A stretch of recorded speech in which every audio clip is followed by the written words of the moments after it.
ബാർക്കോഴ വിവാദത്തിൽ മുൻ മന്ത്രിയും കോൺഗ്രസ് നേതാവുമായ തിരുവഞ്ചൂർ രാധാകൃഷ്ണന്റെ മകന് നോട്ടീസ്. ക്രൈംബ്രാഞ്ചാണ് അർജുൻ രാധാകൃഷ്ണന് നോട്ടീസ് നൽകിയത്.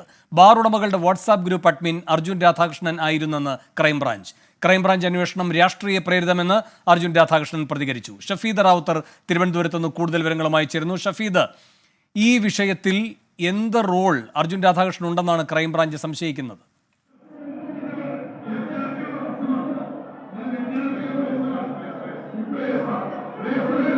വേണു, ഇന്നലെയാണ് ഈ പുതിയ ബാർക്കോഴ ആരോപണവുമായി ബന്ധപ്പെട്ട തിരുവഞ്ചൂർ രാധാകൃഷ്ണ മകൻ അർജുൻ രാധാകൃഷ്ണന് ക്രൈംബ്രാഞ്ച് അന്വേഷണ സംഘം നോട്ടീസ് നൽകിയത്. ഇതിൽ ക്രൈംബ്രാഞ്ച് സംഘം പറയുന്ന കാര്യം, ഇടുക്കിയിലെ ബാറുടമകളുടെ അടക്കം മൊഴി രേഖപ്പെടുത്തിയപ്പോൾ അർജുൻ രാധാകൃഷ്ണനാണ് ഈ ബാറുടമകളുടെ വാട്സപ്പ് ഗ്രൂപ്പിന്റെ അഡ്മിൻ.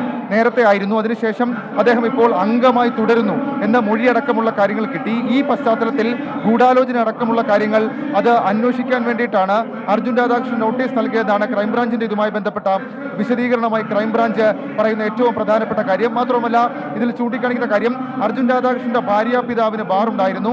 ആ പേരിലാണ് അർജുൻ രാധാകൃഷ്ണൻ ബാർ ഉടമകളുടെ സംഘടനയിൽ എത്തിയത്. പക്ഷേ അർജുൻ രാധാകൃഷ്ണൻ ഇക്കാര്യത്തിൽ പറയുന്ന കാര്യം, താൻ ഇപ്പോൾ അതിൽ സജീവമല്ല എന്നടക്കമുള്ള കാര്യങ്ങൾ അതുമായി ബന്ധപ്പെട്ട് അർജുൻ രാധാകൃഷ്ണൻ പറയുകയും ചെയ്തിട്ടുണ്ട്.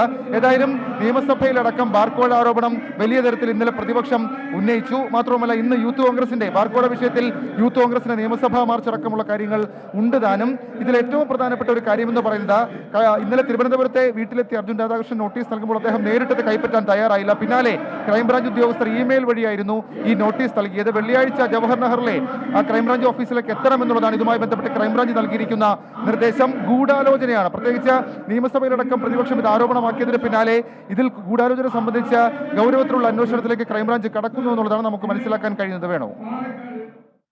ശരി, ഷഫീദ് റാവുത്തറാണ് വിവരങ്ങൾ നൽകിയത് തിരുവനന്തപുരത്ത് നിന്ന്.